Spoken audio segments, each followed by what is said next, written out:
Hello, guys. All right. So, hope you had a good weekend. I hope you worked on that a little bit over the weekend if you had time. 7.6 day three should be done, right?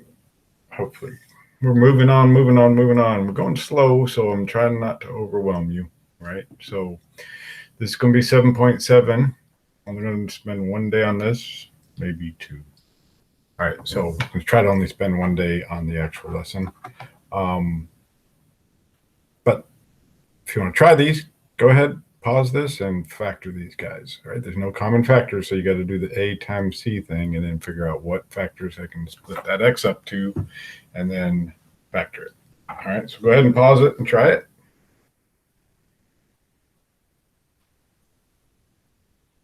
See that date there? That was when I did this last year. March 6th. 2 months behind. Anyway, all right, so I'm going to go, hey, 2 times negative 15 is negative 30. What are the factors of negative 30 that give me negative 1? All right, so they got to be close together. What two numbers are close together that give me 30? 5 times 6, right? 5 times 6 gives me, 5 times 6 gives me 30. The difference of 5 and 6 gives me 1. Which one needs to be negative? The bigger number, because this is negative. If it were positive, the bigger number would be positive. So I'm going to break negative x up into 5x and negative 6x. That's going to go right here. I'm going to go 2x squared. Does it matter which one? It doesn't. So I'm going to say plus 5x minus 6x minus 15. All right, so now I'm going to group and factor. What's common between these two? Simply an x. All right, then I get 2x plus 5. You should be looking over here saying, hey, if I take what out of this, do I get a 2x plus 5? If I take a 3 out, but it's got to be negative because there's a minus there. So minus 3 and then 2x plus 5. These two have to be the same. They are. I'm going to rewrite this as x minus 3 times 2x plus 5. And I'm done. If I went too fast, just rewind and check it out. All right, this one.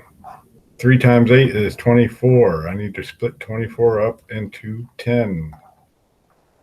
What factors of 24 give me 10? All right, immediately think 8 and 3, but that gives me 11. 6 and 4, bingo. All right, so I'm going to rewrite this. 3x squared plus 6x plus 4x plus 8. Where did the 6 and the 4 come from? Right here, we just did it. Okay, factored 24 to get 6 and 4. Breaking this 10x up into 6x plus 4x. Rewind it and see it again if you don't get it. That's the joy of this video. You can keep rewinding and checking it out. Huh? Should sell them. All right, so what's common between 3x squared and 6x? A 3 and an x. We've been doing this, guys. So what times 3x gives me 3x squared? X. What times 3x gives me 6x? 2. Is there an x plus 2 in here? Look at it. Think about it. All right. What can I take out of this to leave x plus 2? All right. What's the common factor? It's 4, right? When I take out 4, guess what I get? The same thing, x plus 2. So I'm going to rewrite this, 3x plus 4 and x plus 2. Okay, moving on. We're going to skip the substitution for now. We'll come back to it. All right, don't write this down, but if I said, what do you get? Is there a square root of 2? There's no number times itself to give me 2, is there? No whole number. There is a number times itself to gives me 2. It's a irrational number. All right, what about this one? Square root of 4. Square root of 4 is 2 because 2 times 2 is 4, right? So what about square root of 27? Nope. No perfect square of 27. No perfect square. Square root of 100. What times itself gives me 100? Yeah, you're seeing 10, right? So the numbers are different, right? Either they're perfect squares or they're not. What do these look like? 1, 4, 9, 16, 25, 36, 49, 64, 81, 100, 121, 144. So it's 1 squared, 2 squared, 3 squared, 4 squared, 5 squared, 6 squared. They're all perfect squares, right? So they're special cases. That's what we're working on today is special cases. All right. So special cases being perfect squares or square numbers. All right. So we're going to factor the difference of two squares and perfect square trinomials. Those are the two things we're going to do today. And then we're going to kind of solve because you've been solving. So first we're going to factor, then we're going to solve. First part is extremely easy. All right. But remember difference. What does difference mean? It means minus. All right. So if I have the difference of two squares pattern, that means it's subtraction. If I have a perfect square and another perfect square and it's being subtracted, I can write it as a binomial like that, a plus b times a minus b. All right. Remember when we were multiplying, that was a special case. That was the difference or the sum and difference. All right. If we had the sum and the difference, we could just write a squared minus b squared. Now we're going backwards. We're factoring that. All right. So if I have two perfect squares, x squared and 9, I can rewrite that as the square root of the first one plus the square root of the second one, and then the square root of the first one minus the square root of the second one. All right, so it's going to be x plus 3, x minus 3. So it's x squared minus 3 squared. So those are the perfect squares. X and 3 become my square roots. All you're doing is taking the square root. What's the square root? If there's a number in front of that x squared, don't freak out. If it's a perfect square, it'll work. If it's not, it won't. Right? If it's not, it won't. Can't do it. So let's take a look at this one. X squared minus 25. First off, are they both perfect squares? That's what you should be looking at. Are they both perfect squares? You got multiple things going on in your head when it says factor and solve, factor and solve. I'm always going to tell you what to do. All right? I'm going to tell you need to factor this and solve it. If you're going on to Algebra 2, there was a lot of factoring. So make sure you're hanging on to this material. All right, so are they both perfect squares? They are. X squared, that's x times x. 25, that's 5 times 5. It's got a minus sign in between. That is the giveaway, all right? So I can say this is x squared minus 5 squared. I don't have to write this every time. I'm just showing you that it is a difference of two squares, all right? So it's going to be x plus 5, x minus 5. That's simple. If they look like this, it's really this simple. Not kidding. All right. If you saw one like this, what number could go into this spot? Blank x squared minus 16. If I was going to put a number here to make it a difference of two squares, what number do you think it would be? So keep something in mind. Get something in mind, all right? Would 3 work? No. Would 4 work? Yes. Would 5 work? No. 7? No. 9? Yes. 12? No. 16? Yes. 25? Yes. So what do these all have in common? They're perfect squares, right? So whatever goes here would have to be a perfect square. So here's one, 4x squared minus 144. Now it looks like I could probably factor out of 4. But let's just look at it this way. What's the square root of 4x squared? It's 2x. What's the square root of 444? 12. So I can go 2x plus 12, 2x minus 12. Oh, there is a 2. All right. There's a 2 in here, and there's a 2 in here. So I can have x plus 6, x minus 6. So it'd be 4 times x plus 6, x minus 6. So if I factored a 4 out of this, which I should do, I would get x squared minus 36, and then that would factor like that. So it works both ways. All right. Pause this and try it if you'd like. So you should have gotten x plus 6, x minus 6. Try this one.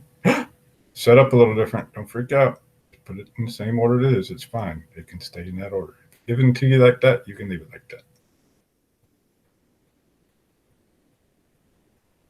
10 minus n, 10 plus m, or vice versa. Yep. Or I could say negative m plus 10, m plus 10. You could do it either way. What about this one?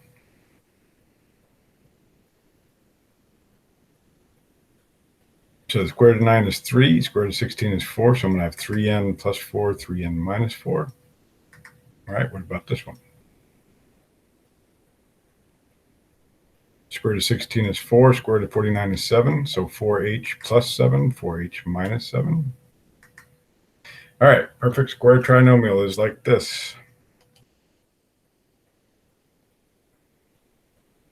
All right, I keep talking about Algebra 2 because we use this a lot in Algebra 2, a lot of factoring. So if there's any chance you're going to be going into Algebra 2, make sure you put this to your long-term memory. Because when I was doing this with the class this year, they were like, oh, I don't remember. And then once they got it, it was like, it's so easy to factor now. Now they see it, or to unfactor, to multiply a perfect square out. It's so much easier for them once they got this down in their head. All right, so look at it. A squared plus 2ab plus b squared equals a plus b squared. So if I FOIL this out, I get this. So this is helpful to realize, hey, this is a perfect square. Can I do it other ways? Absolutely can. I'll show you. All right.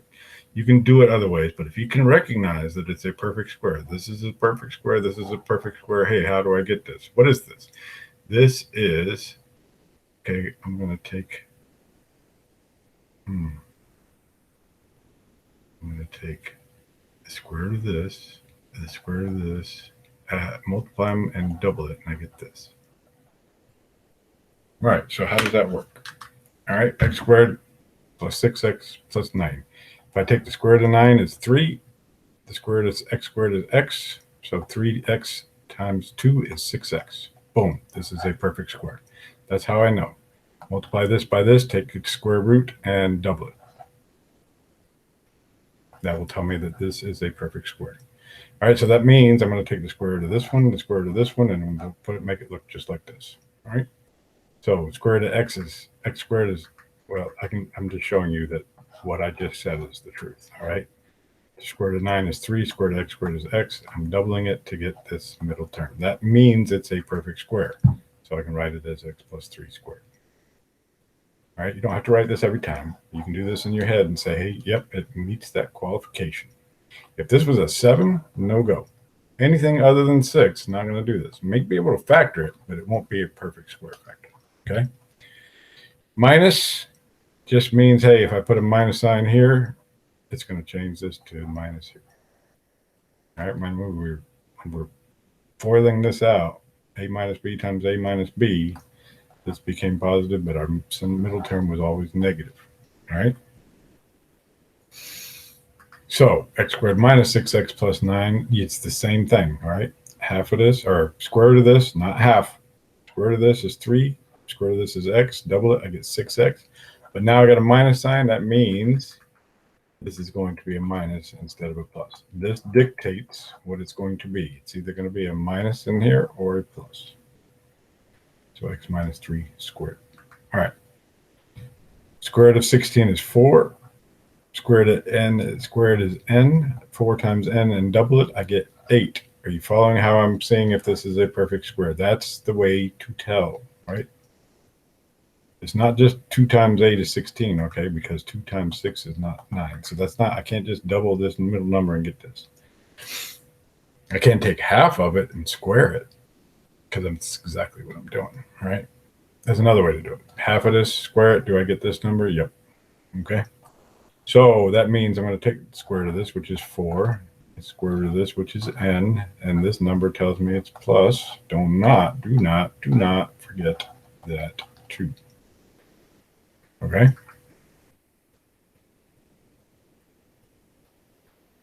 All right, what about this one? It's got a 4 in common.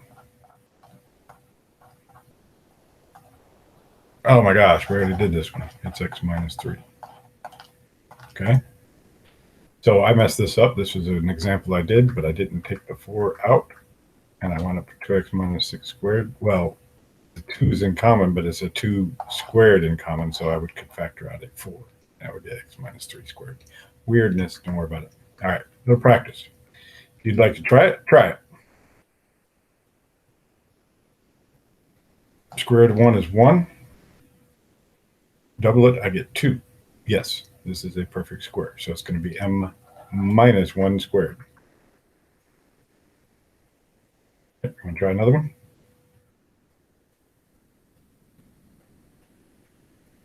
Square root of 25 is 5. Double it, I get 10. Notice I'm leaving out the d because you don't have to worry about that right now. Okay, if there's a number out here front, you do. So half of 25 is 5. Double it, I get 10. There's a minus. So the square root of 25 is 5. So it's going to be d minus, because of this minus sign, 5 squared. All right. Now I have a number out front here. Okay. Whew. Square root of 36 is 6. Square root of 9 is 3. 3 times 6 is 18. Double it, I get 36. Just because these two are the same does not mean anything. Okay, that's a coincidence. So square root of 36 is 6. Square root of 9 is 3. 3 times 6 is 18. Double it, I get 36.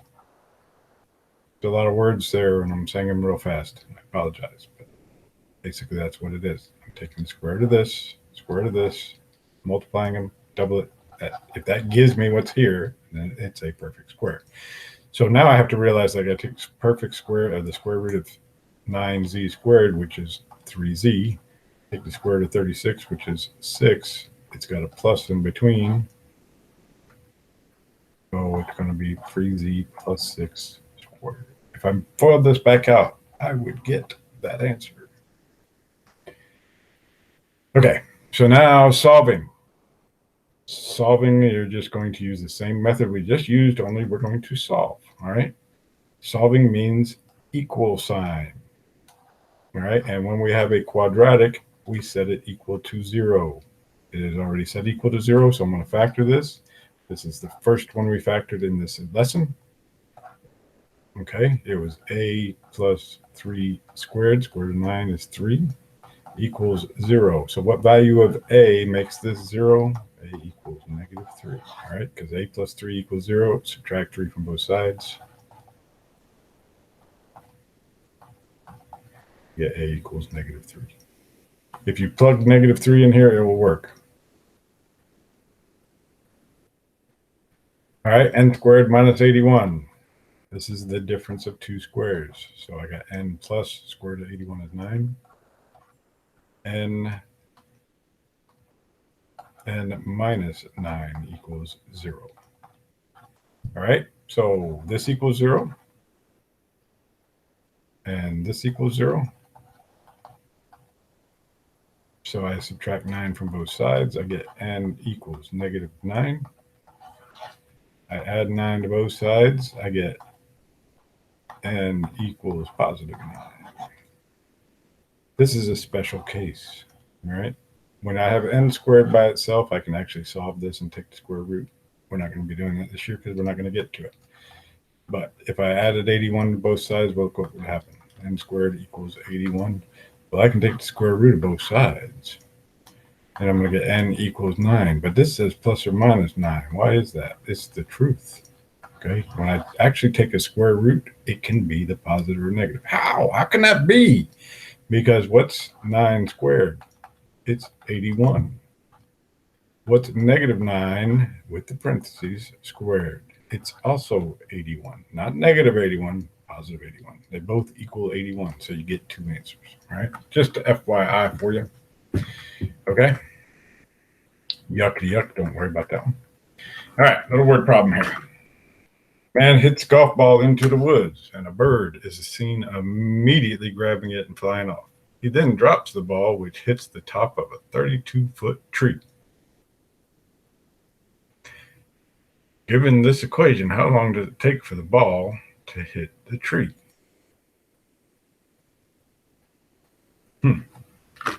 Given this equation, 81 minus 16t squared. What the heck's 81? I wish we were in class right now because I'd ask everybody, what does this negative 16 mean? What could it possibly mean? When you drop something, what's working on this? Gravity. So this is gravity, and t is in time. So we're looking for time. Do they give us time here? No. What do they give us? They give us 32 foot. All right, so 32 foot they give us. That's nowhere here in this equation. So that must be going to be going here for y. So what do you think 81 means? Any ideas? Like I said, I wish we were in class because I'd love to hear you say 81. I don't know. Let's figure that out. You think about it. All right. But we're going to say it dropped from 32 feet. So we're going to stick 32 in for y. All right. So 32 feet. Now we're going to solve this. See the equal sign? That means solve. If you see a question mark and an equal sign, probably going to solve for this t right here. All right. So how do I solve for a t squared? I'm going to set it equal to 0, which means I got to subtract 32 from both sides. You know what? I'm going to add 16t squared to both sides. Why? Because I want that to be positive. Can I do that? Yes, you can. All right. So don't sweat that. Just add 16t squared instead of subtracting 32. I could subtract 32 and then switch the negative signs, but it's easier this way. All right, so I get 16t squared plus 32 equals 81. Now I still need this equal to 0, so I'm going to move this 81 over by subtracting. Now look what I got. I got something squared minus something. All right, difference of, is this perfect square? Is this a perfect square? 16 a perfect square? Yes, it is, Mr. Cole. Is 49 a perfect square? Yes, it is too. All right, so I got the difference of squares, which is that a minus a plus b, a minus b thing. All right. So what's my a? My a is going to be this square root. So square root of 16 is 4. Square root of 49 is 7. So this is going to be 4t here, and this is going to be 7 here. 4t and 7. All right. 4t plus 7, 4t minus 7. All right, so when I'm going to set these equal to 0, I'm going to get the opposite of this, negative 7. I'm going to subtract 7 from both sides and divide by 4. That's going to be negative 7 over 4. And then I'm going to add 7 and divide by 4, but this is in time. Time in seconds, okay? That's what we're looking for. We're looking for time in seconds. Can you have negative seconds? No, we can't. So it's 7 over 4 seconds. Well, what is that? 4 goes into 7 once, and there's 3/4 left, so that's 1.75 seconds. What's 81? Anybody figure it out?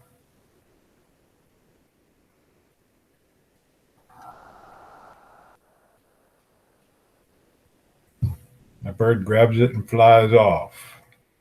Then it goes from 81 feet down to 32 feet. 81 feet is where it starts. That's where it starts dropping from when that bird grabs it. All right. That is it. I will probably give you 2 days to work on this homework. So make sure you're paying attention. Make sure you're taking notes. Make sure you're using paper when you're doing this homework. You cannot do it without using paper. Some of it you can, but you really can't be. You should be writing this stuff down. I should be checking it, but we're in a little situation here. So make sure you do it. Do it well. Learn it. I'll be available at 9 a.m. I know I'll see some of you then. I wish more. All right. Take care of yourselves.